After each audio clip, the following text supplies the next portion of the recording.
रास्ता उपरे आंठुए पानी ट्राक्टर रे रास्ता पार हेउछंती लोके एपरी घटना देखा मिली बालेश्वर जिला बालियापाल ब्लॉक कुंडुली पंचायत दांडीपदा और सारथा मुख्य रास्ता प्रबल वर्षा जो पानी जमी रही यातायात व्यवस्था बाधाप्राप्त होती रास्ता उपरे पानी प्रभावित होता साधारण लोकंर जीवा आसबार नाना असुविधा देखा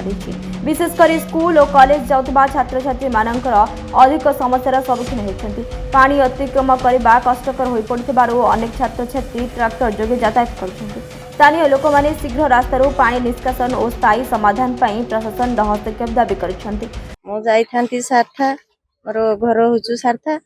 तो पानी हेइति चटाणर बहुत पानी हेइछि लोक सब पार होचंती होचु ट्रैक्टर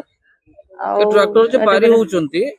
असि कोन माने माने खाली रो पारी करछन ना कोन केते बडा लोग हां 50 टना नउचंती ये नुको जिबे केरकमा जिबा पई एठी किछि सहयोग नाही जेर कहने लोकों को तो उपकृत करचंती किस करू गाड़ी गाड़ीटा केते रन घर होची छरता मुहाण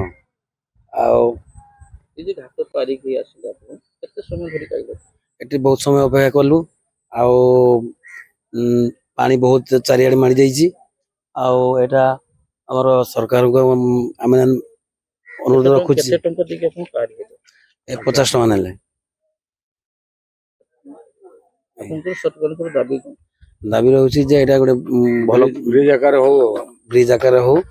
तो आमे समस्त भाई जनसाधारण पई उपकार हो प्रति वर्ष तो आम हरियाणा हमें होउछि बालेश्वर प्रभाकर मलिक रिपोर्ट निरपेक्ष।